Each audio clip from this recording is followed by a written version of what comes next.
ஒரே வாரம்தான் time. PR ஹவாய்க்கு ஜனாதிபதி மாளிகை வைத்த கெடு.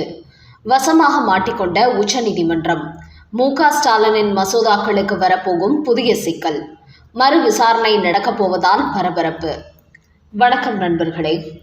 உச்சநீதிமன்றத்தில் தலைமை நீதிபதியாக பிஆர் ஹவாய் வந்ததிலிருந்து மத்திய அரசுக்கும் ஜனாதிபதிக்கும் எதிராகவும் எதிர்க்கட்சிகளின் மாநிலங்களுக்கு ஆதரவாகவும் தொடர்ந்து செயல்பட்டு வருகிறார். அவரது இந்த செயல்பாடு அப்பட்டமாக தெரிவதால் கடுமையான விமர்சனத்திலும் சிக்கியுள்ளார். என்றாலும் அவர் தனது நிலைப்பாட்டை மாற்றிக்கொள்வதாக இல்லை. குறிப்பாக இந்துக்களை அவமதித்து அவர் சொன்ன தீர்ப்புகள் சர்ச்சைகளையும் ஏற்படுத்தியது. அதன் காரணமாகவே ஒரு வழக்கறிஞர் அவர் மீது செருப்பை தூக்கி வீசினார். இந்த வழக்கில் அவர் சொன்ன தீர்ப்பு இந்துக்கள் மத்தியில் கடும் சலசலப்பை ஏற்படுத்தியது. அதோடு இதுவரை இந்திய அரசியல் வரலாற்றில் எந்த ஒரு நீதிபதியும் ஜனாதிபதிக்கு கெடு விதித்ததில்லை. ஆனால் இவர் திட்டமிட்டு அதை செய்திருக்கிறார் என்று மத்திய அரசு வழக்கறிஞர் குற்றம் சாட்டியிருந்தார். அதோடு உச்சநீதிமன்றம் வரம்பு மீறக்கூடாது, தங்களது எல்லைக்குள் இருக்க வேண்டும், ஆட்சி அதிகாரத்துக்குள் வருவதற்கு உங்களுக்கு எந்த அதிகாரமும் கிடையாது என்று மத்திய அரசின் வழக்கறிஞர் துஷார் மேத்தா உச்சநீதிமன்றத்தில் கடுமையாக கொந்தளித்தார். அது மட்டுமின்றி தமிழக அரசு ஆளுநருக்கு அனுப்பிய 10 மசோதாக்களில் என்ன குற்றம் என்று கூட ஆராயாமல் ஆளுநரின் அதிகாரத்தை தானே கையில் எடுத்து உச்சநீதிமன்றம் அதற்கு ஒப்புதல் கொடுத்தது மன்னிக்க முடியாத குற்றம். மாநில அரசின் மசோதாக்களுக்கு ஆளுநர் அல்லது ஜனாதிபதியோ மட்டும்தான் ஒப்புதல் கொடுக்க முடியும். அதற்கு உச்சநீதிமன்றத்திற்கு அதிகாரம் கிடையாது. அப்படி இருப்பதாக இந்திய அரசியலமைப்பு சட்டத்தில் எந்த இடத்திலும் குறிப்பிடப்படவில்லை என்று தலைமை நீதிபதி பிஆர் ஹவாய் முன்பே அதிரடியாக வாக்குவாதம் செய்தார் துஷார் மேத்தா. என்றாலும் அவர் தனது முடிவிலிருந்து பின்வாங்கவில்லை. இதன் காரணமாகவே நவம்பர் 24ஆம் தேதிக்கு பிறகு நீதிபதி சூரியகாந்த் நியமனமாக போவதால் அதன் பிறகு பிஆர் ஹவாய் ஒப்புதல் கொடுத்த அனைத்து மசோதாக்களையும் மறுபரிசீலனை செய்ய மத்திய அரசு திட்டமிட்டுள்ளது. அதனால் பிஆர் ஹவாய் சொன்ன தீர்ப்பு திருத்தி எழுதப்பட இருக்கிறது.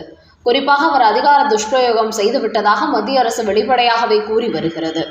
இதனால் அடுத்து வரும் புதிய தலைமை நீதிபதி சூரியகாந்த் சரியான தீர்ப்பளிப்பார் என்று மத்திய அரசும் ஜனாதிபதி மாளிகையும் எதிர்பார்க்கிறார்கள்.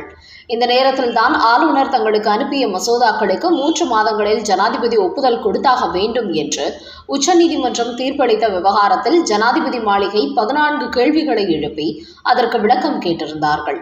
குறிப்பாக ஜனாதிபதி மசோதாக்களுக்கு 3 மாதத்தில் ஒப்புதல் கொடுக்க வேண்டும் என்று இந்திய அரசியலமைப்பு சட்டத்தில் எந்த இடத்தில் சொல்லப்பட்டிருக்கிறது என்பதை எங்களுக்கு விளக்க வேண்டும் என்று ஜனாதிபதி நேரடியாகவே உச்சநீதிமன்றத்திற்கு கடிதம் எழுதியிருந்தார். குறிப்பாக ஜனாதிபதி மாளிகையின் மூத்த சட்ட வல்லுநர்கள் முழுமையாக ஆராய்ந்த பிறகுதான் இந்த கேள்விகளை உச்சநீதிமன்றத்தை நோக்கி எழுப்பினார் ஜனாதிபதி. ஆனால் அதற்கு உடனடியாக பதில் கொடுக்காத நீதிபதி பிஆர் ஹவாய் ஏதாவது காரணம் சொல்லி இதை இழுத்தடிக்க வேண்டும் என்பதற்காக 5 அமர்வு நீதிபதிகளை நியமித்தார். அவர்கள் இந்த மசோதா ஒப்புதல் குறித்து இந்திய அளவில் உள்ள அனைத்து மாநில அரசுகளிடத்திலும் கருத்து கேட்டார்கள். அப்போது மத்திய அரசு சார்பில் மூத்த வழக்கறிஞர் துஷார் மேத்தா ஆஜரானார். அவருக்கும் மாநில அரசுகளின் வழக்கறிஞர்களுக்கும் இடையே பெரிய அளவில் கருத்து மோதல் ஏற்பட்டு வந்தது. கடந்த செப்டம்பர் 11ஆம் தேதி வரை இதுகுறித்த விசாரணைகள் நடைபெற்று வந்தது. ஆனால் அப்போதும் ஜனாதிபதி மாளிகை கேட்ட கேள்விக்கு உச்சநீதிமன்றம் பதில் கொடுக்கவில்லை. இந்த நிலையில் தான் கடந்த 2 வாரங்களுக்கு முன்பு ஜனாதிபதி மாளிகை மீண்டும் நீதிபதி பிஆர் ஹவாய்க்கு அந்த 14 கேள்விகள் சம்பந்தமாக ஒரு கடிதம் எழுதி நினைவுபடுத்தியது.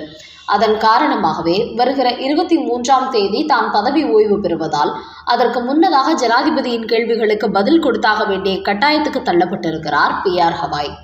முக்கியமாக மசோதாக்கள் ஒப்புதல் வழங்குவதில் கால நிர்ணயம் இந்திய அரசியலமைப்பு சட்டத்தில் கொடுக்கப்படவில்லை என்று ஜனாதிபதி மாளிகை கூறியுள்ள நிலையில் உச்சநீதிமன்றமும் மசோதாக்களை கையில் வைத்திருக்க முடியாது, இது அரசியல் சாசன நடைமுறைக்கும் ஜனநாயகத்துக்கும் எதிரானது என்று கூறியது. அப்படி சொன்ன போதும் அது இந்திய அரசியலமைப்பு சட்டத்தில் எந்த இடத்தில் சொல்லப்பட்டிருக்கிறது என்பதை அவர்களால் இப்போது வரை சொல்ல முடியவில்லை. அந்த வகையில் மத்திய அரசுக்கும் ஜனாதிபதிக்கும் எதிரான தீர்ப்பை திட்டமிட்டே சுப்ரீம் கோர்ட் சொல்லி இருப்பது உறுதியாகி இருக்கிறது. அதனால்தான் ஜனாதிபதி மாளிகை இதை விடாமல் துரத்துகிறது.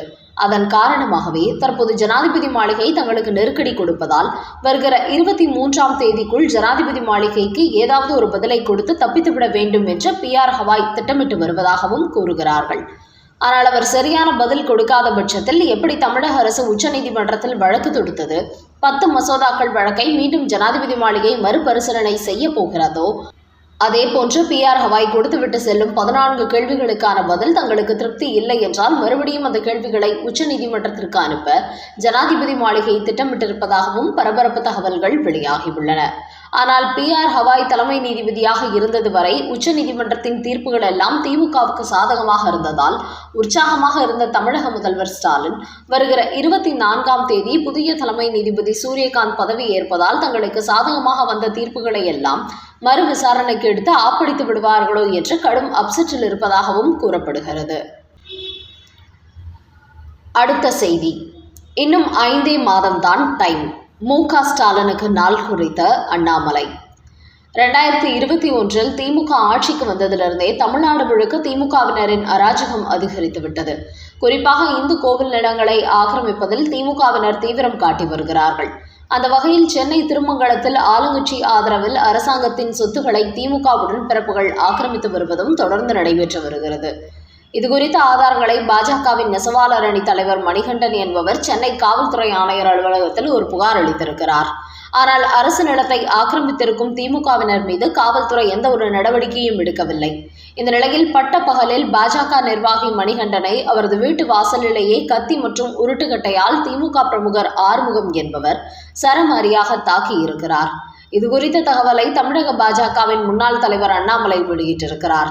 அதோடு இதுதான் தமிழ்நாட்டில் சட்டம் ஒழுங்கு லட்சணமா, இதற்கு பெயர்தான் திராவிட மாடலா என்று அண்ணாமலை கேள்வி எழுப்பியிருக்கிறார். பாஜக நிர்வாகி மணிகண்டன் அரசாங்க நிலத்தை அபகரிக்கும் ஆறுமுகத்தின் செயலை சுட்டிக்காட்டி அதை மீட்குமாறு காவல்துறைக்கு பொறுப்புடன் ஒரு புகார் அளித்திருக்கிறார். ஆனால் அப்படிப்பட்ட நபர் மீது காவல்துறை நடவடிக்கை எடுக்காமல் விட்டதால் இப்போது திமுகவினர் அவரை கொடுமையாக தாக்கியுள்ளார்கள். இப்படி ஒரு அராஜக ஆட்சி தமிழ்நாட்டில் நடந்து கொண்டு இருக்கிறது. காவல்துறையை தனது கட்டுப்பாட்டில் வைத்துக்கொண்டு அராஜக பேர்வழிகளுக்கு மு.க. ஸ்டாலின் உறுதுணையாக இருப்பதையே காவல்துறையின் இந்த செயல்பாடு அப்பட்டமாக வெளிப்படுத்துகிறது. ஆனால் இன்னும் 5 மாதங்கள் தான் ஸ்டாலினுக்கு டைம் இருக்கிறது. அதோடு திமுகவின் மன்னராட்சி மண்ணை கவ்விவிடும். திராவிட மாடல் ஆட்சியில் என்பதன் பெயரில் தமிழ்நாட்டில் முழுக்க மிரட்டல், ஊழல், வன்முறை சம்பவங்கள் தான் நடந்து கொண்டிருக்கிறது. இதற்கெல்லாம் 2026 சட்டமன்ற தேர்தலில் தமிழக மக்கள் முடிவு கட்டி விடுவார்கள் என்று கூறியுள்ள அண்ணாமலை, இது தொடர்பான CCTV காட்சிகள் வெளியான போதும் அது குறித்த நடவடிக்கை எடுக்காதது அதிர்ச்சி அளிக்கிறது. அப்படியென்றால் திமுகவின் உடன்பிறப்புகள் அரசாங்க சொத்துக்களை சூறையாடலாமா? இதை காவல்துறை தடுக்க மாட்டார்களா? அதை தட்டி கேட்டால் அவர்கள் மீது தாக்குதல் நடத்துவீர்களா என்று கேள்வி எழுப்பியிருக்கும் அண்ணாமலை, பாஜக நிர்வாகி மணிகண்டன் தாக்கப்பட்டதற்கு காவல்துறை உரிய நடவடிக்கை எடுக்காமல் விட்டால் இன்னும் 5 மாதங்களில் தமிழ்நாட்டில் ஆட்சி மாற்றம் வரும்போது இது சம்பந்தப்பட்ட திமுக புள்ளிகளை சட்டத்தின் முன்பு நிறுத்தி கடுமையான தண்டனை வாங்கி கொடுக்காமல் விடமாட்டோம். மக்கள் விரோத செயல்களில் ஈடுபடும் எந்த உடன்பிறப்புகளும் எங்களிடமிருந்து தப்பிக்க முடியாது என்று திமுகவுக்கு ஒரு எச்சரிக்கை மணி அடித்துள்ளார் அண்ணாமலை. பீகாரை போன்று மேற்கு வங்காளத்திலும் பாஜக வெற்றி பெற முடியுமா? பீகாரில் பாஜக கூட்டணி எதிர்பார்த்ததை விடவும் அமோகமான வெற்றியை பெற்றுள்ளது. இந்த நிலையில் அடுத்தபடியாக மேற்கு வங்காளத்தில் சட்டமன்ற தேர்தல் நடத்துவதால் பாஜகவின் ஒட்டுமொத்த கவனமும் அந்த மாநிலத்தை நோக்கி திரும்பியிருக்கிறது.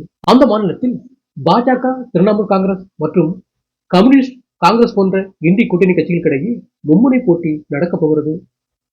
ஆனால் மேற்கு வங்காளத்தை பொறுத்தவரை மம்தா பானர்ஜி கிராமத்து வாக்காளர்களை முழுமையாக தன் பக்கம் ஈர்த்து வைக்கிறாராம். அதே சமயம் பாஜக நகர்ப்புறங்களில் தான் வளர்ந்துள்ளதாம். அதோடு மம்தா பானர்ஜிக்கு இப்போதும் 48% ஓட்டுகள் இருப்பதாக சர்வே முடிவுகள் வெளியாகியுள்ளன. அந்த அடிப்படையில் பார்க்கும்போது அங்கு மும்முனை போட்டி நடப்பதால் மேற்கு வங்காளத்தில் 70% கிராமத்து வாக்காளர்களை மம்தா தன் பக்கம் திருப்பினால் அவருக்கான வெற்றி வாய்ப்பு அதிகரித்துவிடும் என்றும் கூறப்பட்டிருக்கிறது. இருப்பினும் மேற்கு வங்காளத்தில் இந்த முறை அதிரடியான வாக்குறுதிகளை வழங்கி மம்தாவை வீழ்த்திவிட வேண்டும் என்று பாஜக களமிறங்க தயாராகி வருகிறது. அதனால் பீகாரில் இந்திய கூட்டணியை வீழ்த்தியது கொண்டு மேற்கு வங்காளத்தில் மம்தாவையும் பாஜக வீழ்த்துமா என்பதை வெயிட் பண்ணி பார்ப்போம்.